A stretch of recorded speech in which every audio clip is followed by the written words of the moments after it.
Bonjour à tous, bienvenue pour un nouveau salon de Brigitte.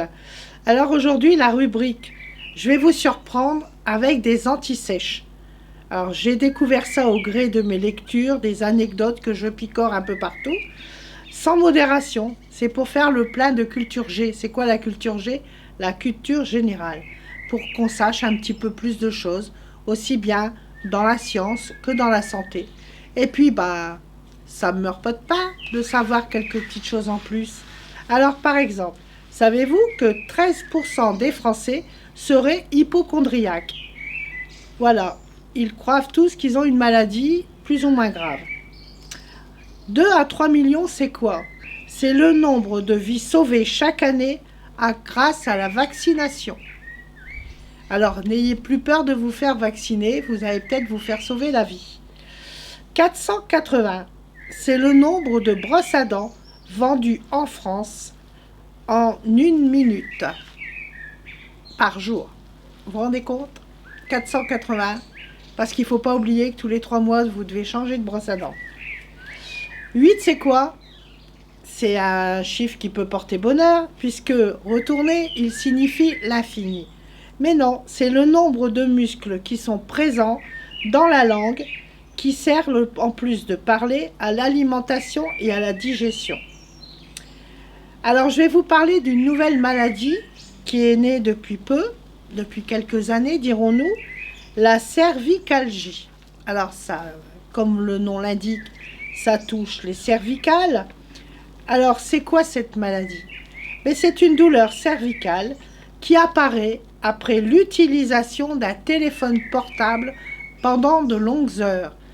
Et en effet, on peut s'apercevoir que ce soit des jeunes ou des personnes plus âgées qui ont leur tête baissée sur leur portable, parfois simplement pour faire un jeu. Vous restez quelques heures à faire un jeu et après vous avez du mal à redresser votre tête.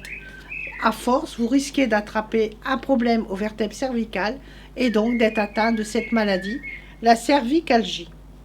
Alors 2 millions, c'est le prix du médicament le plus cher au monde.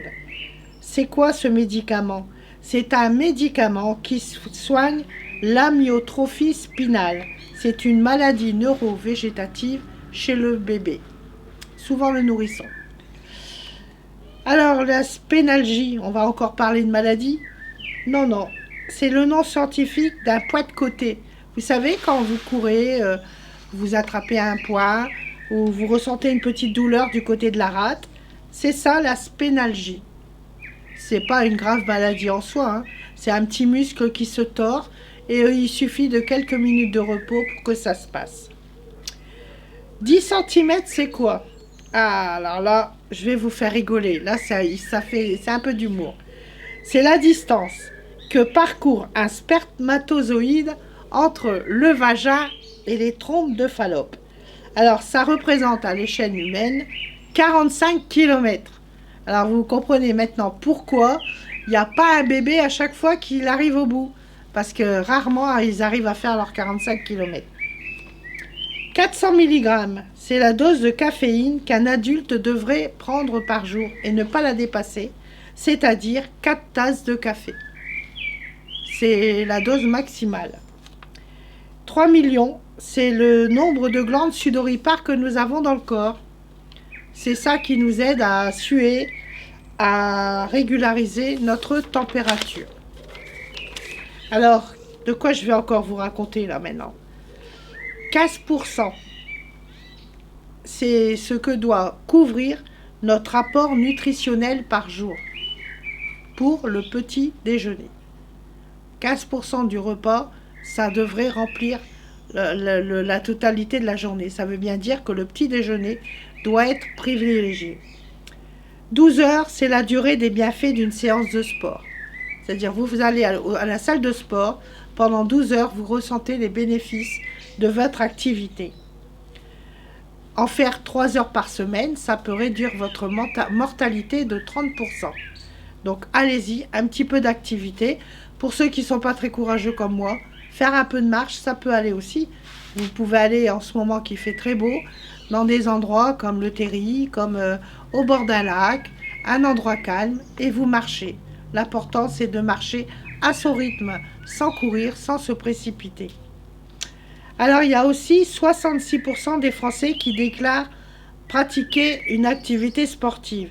Le problème, c'est qu'il y a 66% qui disent qu'ils le font, mais est-ce que c'est vrai qu'ils le font tous? On n'en sait rien.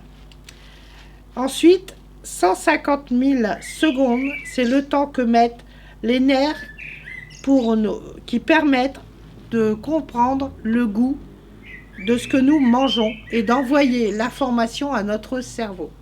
Voilà, il lui faut 150 000 secondes pour que le cerveau comprenne que vous vous êtes régalé avec quelque chose. Alors j'espère que ces petits infos vous auraient fait sourire, en même temps qu'elles vous auront appris un petit peu de choses, parce que, comme je dis toujours, plus on rit, plus on vit. Donc à bientôt pour un nouveau Salon de Brigitte avec humour.